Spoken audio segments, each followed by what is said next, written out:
about physical needs and stuff right now as well. Pretty past year, I'm probably forever seen as I'm here with basically no job or anything, right? I understand and hear what you say, and I know how money is. I have no money, period. Right? How I'm living, only God knows. But that's alright. That's my crap. Alright? But personally, I take that into account. And my thing when I'm talking about including people, I'm not talking about being everybody's best friend. I'm talking about having an organization that's open to include people if they want to be. Alright? If they want to be. Then even any basic of it. Alright? I'm not saying that they go to everybody's event, they go to cars and say, hey, come to the ISO, do this and do that. No. Because again, that's unrealistic, as I mentioned. Alright? My goal is not to get the whole school part of ISO, but to have ISO actually being a place where it is, we are multiculturally and culturally sound, alright, to educate. It's about educating. Alright? Not everybody will be able to reach, but who we can reach, or who wants to know. That's the most important thing. Who wants to know? Some people don't really care much. That's alright. Alright? Who wants to know? Alright? That they could feel that they could say, you know, hey, I could come here and I could feel part of, I could be involved in this organization and learn. Let's say, you know, you have one of your friends come, you know, from undergrad or whatnot, they come, say, you know, I am thinking about going to Japan to live for the rest of my life. You guys have a good team. If they come to the ISO and they being friends with you or being friends with other Japanese people, let's say, hopefully we get, right? That they say, you know, I am part of the ISO organization, right? I could be part, and they go to Japan and live. We here help someone learn. We help someone, you know, grow. You understand? It's not a matter of saying, you know, that because missionary kids probably were born here, like Brad, you know Brad. He was born here, grew up in Brazil, only came here for school, right? Yes, he has a U.S. Citizenship, but he will never tell you he was U.S., right? When he's speaking to you, I am Brazilian, period. But then if it is he comes in the group, because he has a U.S. citizenship or whatnot, he cannot be part of the international group. Right? He cannot have us, you know, he could talk, but that doesn't mean that we need to listen to him because, again, he's not international. Right? And that's as I said, it's very complex, little things like that. Not everybody has those issues. Right? But that for people who do and who want to be part, as Hanisha mentioned, those are exceptions and stuff. That we are able to deal with those exceptions on the level where they are at. Right? And not just put them with everyone else. So my thing is not about getting everybody who will, but dealing with people who want to be part, who wants to grow, right? So that we could truly make people grow when we come to them. Okay, the major crunch part of my question was, in ORU, people are very motivated about getting involved. Most people, if not 80 or 70, 80, 90%, everybody goes to mission trips every summer, pretty much. Here it's not the case. People have their own lives to think about. So I wouldn't say people are as motivated. Yes, and that was the part. How do you actually motivate them?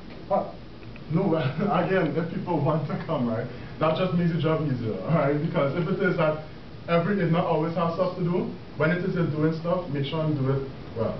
So basically what we found that people don't always want to do stuff here. Yeah, and that's what I'm saying. So is your vision going to die with the okay, so how are you going to promote the how are you going to motivate people to actually take part? How do you arouse interest? Yeah. Interest in it? Yeah. Yes. That's the PR job. No.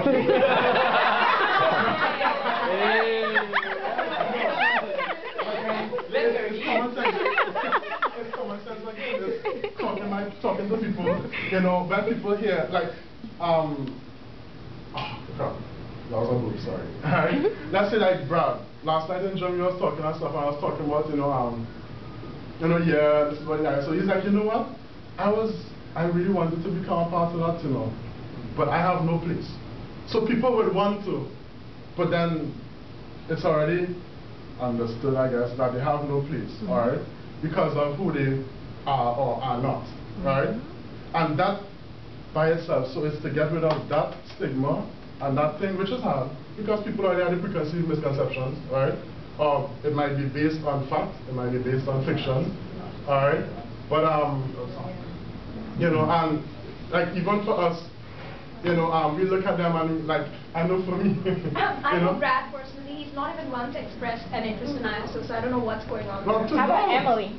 How about Emily Hervey? She's my roommate, and she's always been there for the events. She's right, but then, Yeah, she doesn't feel express included in her ISO. Okay, listen here, we're not here to judge Yeah. what's been done in the past. Mm. You guys are here to promote The yourself. future. Let's just do that. Okay? Yeah, Let's focus on what is here at hand. Okay. I mean, if you don't want to have a conversation with me anytime, I'll go. Okay, one more question. Yeah. I have a question. You know, for people like me, who is a national, my parents, they weren't nationals before they made it to being nationals. You know, being American, I am in the American community. You know, and identifying with both communities and other communities. You know, obviously there are those times where you don't feel welcome, and I do understand. You know, you're geared towards a more graduate level of students, but with the university incorporating undergrad, you do have to, you do have to work towards incorporating undergrad and not just isolating them because you are graduate based right now. You know, undergrad is only what, 4 or 5 years old. If it grows to what the university expects it to be, you know, it's going to be huge. And if you automatically now isolate them and don't incorporate them, whether national, international, unnational, whatever they may be, you know, how do you plan on creating that, you know, so that you don't have that lacking gap like they're having now with so many of their actual majors and so many of their programs and their courses where nobody can identify with nothing because the graduate student says, I don't have time for the undergrad who doesn't know anything because they just came in, coming fresh out of high school, homeschool, wherever they came from, you know. How is that so that you're not having that gap a couple years later down the line when, you know, it starts to grow and you're all growing and now you're having a bigger influx of students, whether grad or undergrad, and there's no place for nobody, and then all of a sudden nobody wants to do anything. Exactly. That's interesting because that's also the other thing that people are not realizing. See, right now, there's a time for change in the university. As she mentioned, about 200 new undergrads coming in, right? This is something that wasn't there before, right? This is new, right? This are a global thing. This also started now. This is new. There's a lot of different things, change happening. So a lot of new things will come up, right? And if it is a continued, you know, and that's the thing, you know, about being stagnant. Continue, yes, it's running smooth now as it was going. Right? And it is not comfortable for a little change sometimes, you know. But change happening with or without us. Right? And have little things, not everything happens gradually. Have little things that would need to be changed, not just for now. It mightn't see the fruits now, but next year, the year after. Because the undergrads are going to stop coming. It's going to get bigger and bigger. Right? The graduate students are not going to stop coming. It's getting bigger and bigger. Right? Online people, it's getting bigger and bigger. Right? So to think about just right this year to there, that's cool because you know you have something like to see. But you need to think 5 years ahead in the future. Right? 10 years, 15 years, when it is that I have my kids, right? And hopefully. And they want to come to a school, a grad school. I could say, you know, Regent, yeah man, go there, you know. You will learn as much as you can. Because again, for me, in school, my purpose is to learn, right? Not necessarily about making friends. My purpose is to learn. But actually being in a group where you can learn. I want to know about Singapore national anthem. You understand? I want to learn about facts about Nigeria. I want to learn some Chinese and incorporate into my speech. You know? I want to learn stuff. And that's it. Learn. Give people the opportunity to learn. You know, not just come and hang out and be like, hey, okay, well, that was a nice event again. You know? Have people around learning as well. Give back to the community, you know, and get involved in schools, high schools, other colleges, churches, you know, and all these things are ideas that, you know, they mention, and we're not doing it all the time. Let's say once a semester we go to high school, once a semester, all right? One day, you know, we put on a cultural thing. We're impacting young people, not just us, you know, they are the ones that we can mold the most, you know. It's just thinking ahead, not just about only any moment. And that's the power of a lot of organizations, I think, in the moment. Yes. Right now we have 2 undergrads on our ISO board. Yeah, and that's good. And that's very good. And the fact that undergrads are in need. And there is drug. And then we also involved with other universities, in the ODU, we played there. And then we had the PowerPoint presentations that was... Yeah, and that's good. And all of the half year, I went through all the things that's been done, you know, and assessing them. If you want like an email, you on the 6-9 page thing if you want. Right? But it's really good, and that's what I said in the beginning. I love it. I fell in love with the group because it's a lot of things that done well, but then it have things that still need to be done. Things that were probably underlined and not addressed, or you know, and things like that, because it will get not worse, but it'll continue. I don't want to say worse. Things will always get better. All right, I just have one question for all the presidents. There's only one position. Yeah. Okay, so only one of you is going to make it. The other two, would you consider being the secretary, since you have said you want to lead, you want to serve, you want to really help the international community? You can help it even as the secretary, the treasurer, the PR, in any position. So when the two of you who are remaining, would you be willing to consider the position of secretary? Yeah. Would that be Clinton the dude though? Huh? The guy who did Ryder? Yeah. We're not sure yet because he might leave the country, so he might not be one of the contestants. So we might not have anybody running for secretary. That's the reason I'm asking this question. My thing is, if it is, because again, it's something I feel strongly about, alright, about the people again is about the group. If it is that, even I'm not elected for anything, even if I didn't run, because I was really contemplating still, you know, I have to pray a lot about it, my dad and pray, you know, this and that, and they encourage me to go, you know, go. Let people hear, talk. And that's what I tell people, just listen to me. Right? Just listen to what I have to say. Alright, y'all leave here, y'all go and pray, y'all do all of it, y'all need to do. Alright? But because it's something I feel about, it's not about what I could get back. You know? Yes, the scholarship is something I never had before. I don't have any money, I don't know how I'll be making it. Alright? I don't have a job, I don't have anything. So I have all the time to contribute to it. Alright? But it wasn't about any first place, it was about, you know, this is something I feel strongly about. So would you like to run for secretary? Yes, So sir. that yes, Then a yes the or answer to no? the question is yes or He no. answered it No, but first. that's Yes, you yes. know, if it is That's what he about started off with before he then explained. He sure, said yes, you know, and then no he problem. Because there will be a secondary election, because there will be two positions there, two people. What about you, Enoch? I'm not seriously thought about it, but in terms of what I'm saying is like, okay, I'll phrase my answer like this. What I'm passionate about, I said it.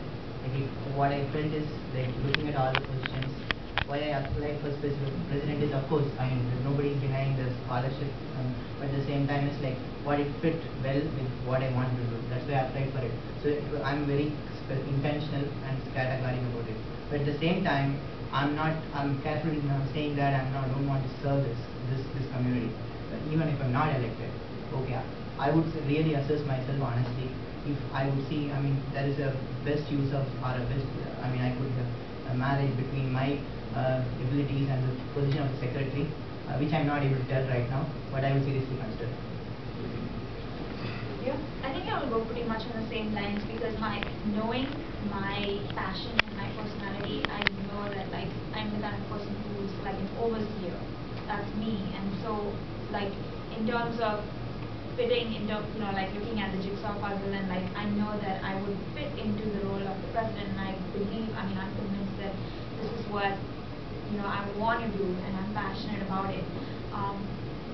So I'm very keen on taking that position. But as far as the secretary position, I honestly have not thought about it at all.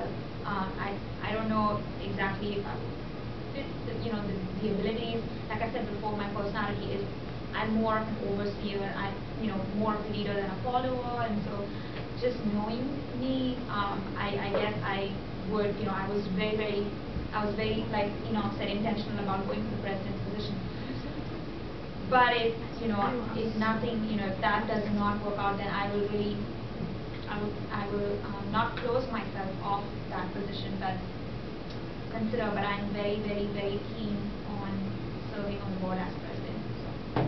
Come on, guys! Secretary is the fun position. Hey! I rather like writing stuff. If you have to do plenty stuff, then that's the only way. Okay, I want to just say something based on leadership. What we have learned as ISA board, just don't think that because it's the position of the secretary, you won't have an impact on the decision making. Amen! Because we take in ideas, I mean, trust us, we work as a unit. So the secretary's decision, if he or she wants to say that, I think this is a good idea, this is an event that I would really like to have, yeah, we give the secretary complete charge over it. The secretary can do anything. Like even if, ask Yohane, I'm not making things up, the secretary is as good as the president if the president delegates that responsibility to the secretary. So the secretary has the ability to even lead.